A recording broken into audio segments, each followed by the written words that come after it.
Hello दोस्तों, एवी classes के online platform में आपका स्वागत है। मैं भानु।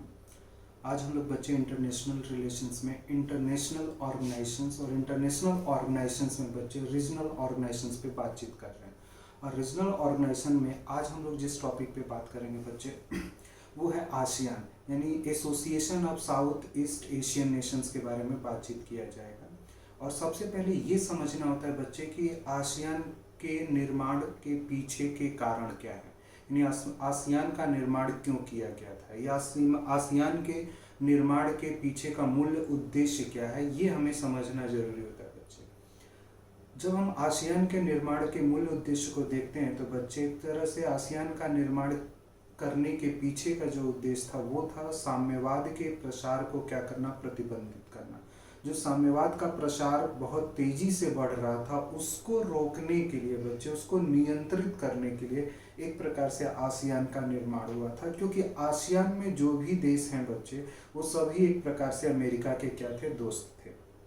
आसियान की जो स्थापना होती है बच्चे वो 1967 में होती है। और आसियान के संस्थापक जो सदस्य हैं बच्चे, यानी आसियान की स्थापना करने वाले जो देश हैं बच्चे, उसमें इंडोनेशिया, मलेशिया, सिंगापुर, थाईलैंड एवं फिलीपींस, ये देश जो हैं वो आसियान के संस्थापक देश आते हैं बच्चे। अब जनरली हमें समझना होता है आसियान का उद्देश्य। एक्चुअली आसियान के निर्माण का पीछे तो कारण हमें समझ में आ गया कि साम्यवाद के प्रसार को रोकना। क्योंकि जो साम्यवादी विचारधारा होती है बच्चे, वहाँ पे जो आर्थिक नीतियाँ होती हैं बच्चे वो एकदम समाजवाद से जुड़ी होती हैं। मतलब सारे के सारे आर्थिक निर्णय लेने के लिए एक केंद्रीय संस्था होती है जो सारे के सारे आर्थिक निर्णयों को क्या करती है, लेती है।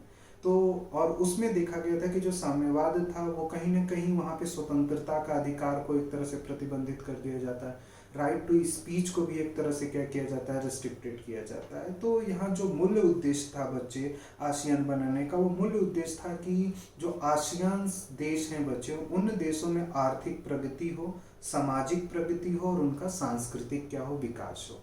मतलब इकोनॉमिकल प्रोग्रेस होना चाहिए, social progress and cultural progress, ये मेन उसका एक ऑब्जेक्टिव था आसियान बनाने का।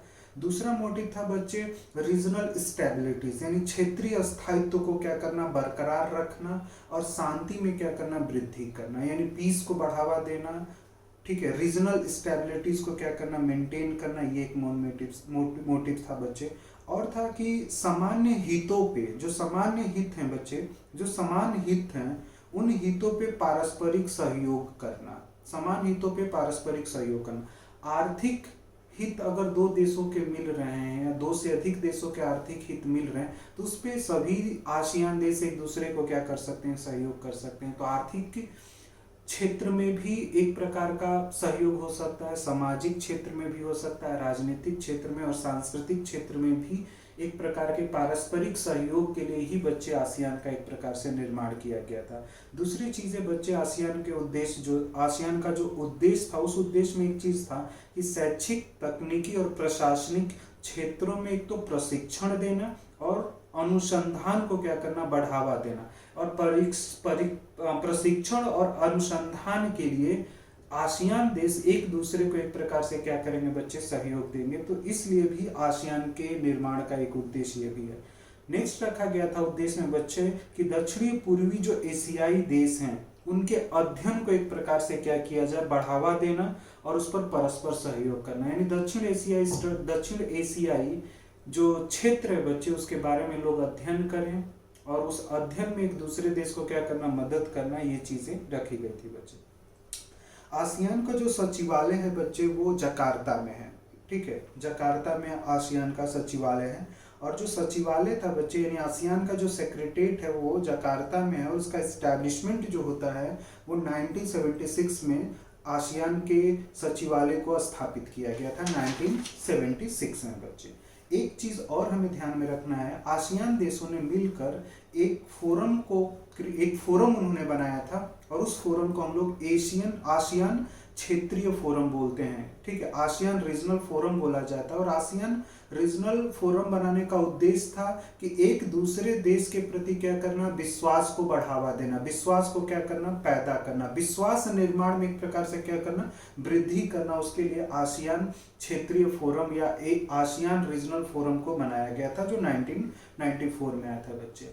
आसियान में टोटल 10 देश हैं बच्चे। भारत जो है वो आसियान का सदस्य नहीं है, लेकिन भारत जो है वो आसियान +6 का सदस्य है।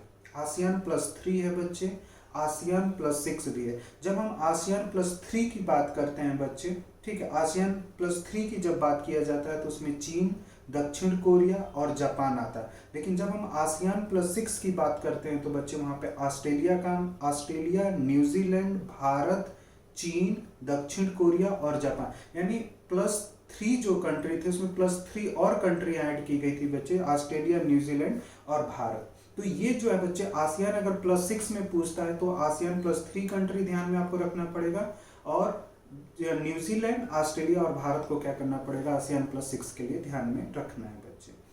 आसियान की भी जो बैठक होती है वो प्रतिवर्ष होती है बच्चे, और आसियान के बैठक में हर देश के जो शासनाध्यक्ष होते हैं वो भाग लेते हैं।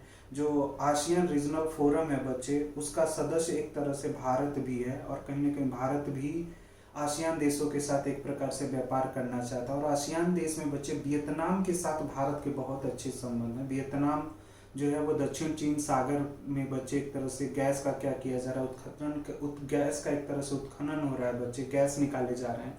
उसमें कहीं ना कहीं भारतीय जो ONGC विदेश है उसके द्वारा वियतनाम सरकार को वियतनाम की जो गैस कंपनी है बच्चे, उसके समर्थन और उसके सपोर्ट के द्वारा दोनों कंपनियां ज्वाइंटली दक्षिण चीन सागर में गैस का एक प्रकार से क्या कर रही हैं, उत्खनन कर रही हैं। और आसियान देशों में से कुछ देशों के साथ हमारे बहुत बेहतर संबंध है, क्योंकि आसियान में से कुछ देशों का भारत में FDI में इन्वेस्टमेंट जो है वो बहुत अधिक है। जैसे सिंगापुर हो गया, सिंगापुर के साथ भारत ने कंप्रेसिव्स इकोनॉमिक पार्टनरशिप्स एग्रीमेंट साइन कर रखा है बच्चे। दक्षिण कोरिया के साथ भी हमने कंप्रेसिव्स इकोनॉमिक पार्टनरशिप्स कर रखा है। जापान के साथ भी हमने कोऑपरेटिव्स इकोनॉमिक पार्टनरशिप्स कर रखा है बच्चे, और कुछ आसियान देशों के साथ फ्री ट्रेड एग्रीमेंट भी है बच्चे। तो कहीं ना कहीं भारत और आसियान देशों के बीच में आर्थिक संबंधों में एक प्रकार की प्रगति देखी जा रही है बच्चे। और ये प्रगति जो शुरू हुई थी वो 90s के बाद हुई थी, जब भारत ने आर्थिक उदारीकरण की नीति को अपनाया था। इकोनॉमिकल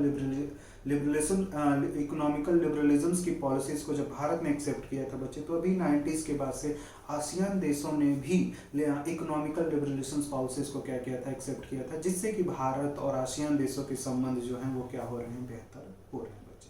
तो आसियान में बस आपको इतना ही ध्यान में रखना है। तो आज के लिए बस इतना ही।